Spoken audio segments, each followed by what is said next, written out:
خب سوال دیدید بچه‌ها، سوال خوبیه، سوال چالشیه، سوال تقریبا سختیه. خب برای اینکه بتونیم سوال حل کنیم اول ببینیم اطلاعات سوال چیه، چی بهمون گفته، بعد در گام بعدی ببینیم چی ازمون میخواد، خواسته سوال چیه، و در گام آخر بریم سراغ حل مسئله. بیاید هم دیگه این گام ها رو طی کنیم.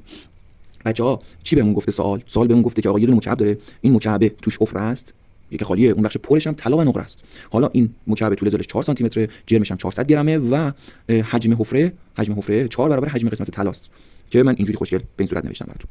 خب دیگه چی بهمون داده؟ روی طلا رو داده، روی نقره رو هم داده. چی ازمون خواسته؟ گفته چند درصد جرم مکعب رو نقره تشکیل داده. یا خدا شما اینو میبینید دیگه هنگ میکنه ولی هیچ کاری نداره. بیاید بریم با هم دیگه حلش کنیم. بچه‌ها من حتما بهتون میگم، توصیه میکنم که شکل بکشید، چون شکل کشیدن به ما دید میدهد، به ما کمک میکنه که بتونیم راحت‌تر سوال حل کنیم. خب از همینجا شروع میکنم. بچه‌ها جرم ما وقتی گفته 400 گرم یعنی چی؟ ما حفرمون که جرم نداره که، یه جرم طلا داریم، یه جرم نقره داریم دیگه که شده چقدر شده 400 گرم.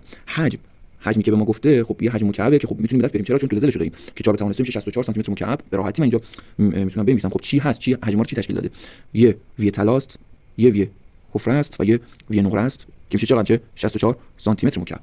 خدا شکر ما مشکلی برای تبدیل واحد نداریم تو این سوال، چون گرم داریم و سانتی متر داریم دیگه، تاش میشه سانتی متر مکعب و از این لحاظ مشکلی نداریم خدا شکر. خب بچه‌ها دانش آموز زرنگ اینجا چیکار می‌کنه؟ میگه وی حفره شده 4 تا وی طلا. خب من خوشگل میام به جای وی حفره می‌نویسم 4 تا وی طلا. 4 تا وی طلا با یه دونه وی طلا میشه چقدر؟ میشه 5 تا وی طلا. خب علاوه یه دونه وی نقره شده 64. اینجا می‌نویسم یه دونه وی نقره شده 64 دی واحد می‌نویسم.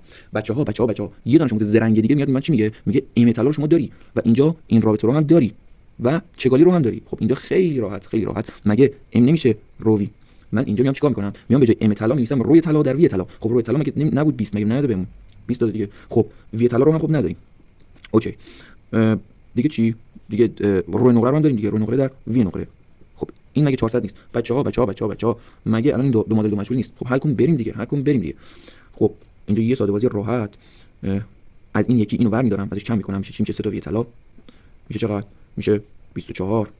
یه دونه وی طلا میشه چقدر؟ میشه 8 سانتی متر مکعب. خب وی طلا رو که من اینجا دارم، خب وی نقره رو هم به دست میارم. بعد اینو سوالم چی گفته؟ وی نقره رو به دست میارم میشه چقدر؟ اینجا خیلی راحت میشه 24 دیگه.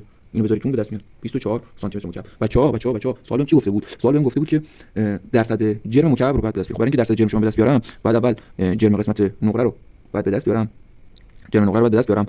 نسبت به کل 100% کنم تا درصد جرم نقره به دست بیاد دیگه. خب الان مگه من نمیتونم جرم نقره رو به دست بیارم؟ چگالیشو که داده سوال. ده حجمش رو اینجا به دست آوردم. خب امش به دست اومد دیگه. ام میشه 240 اینجا می‌نویسم. جرم نقره به دست اومد. اینجا یه صفر میزنم، تقسیم بر 4 میکنم، به 4 ساده میکنم، میشه چقدر؟ میشه 6 دهم 100% میشه چقدر؟ میشه 60% و تمام. گزینه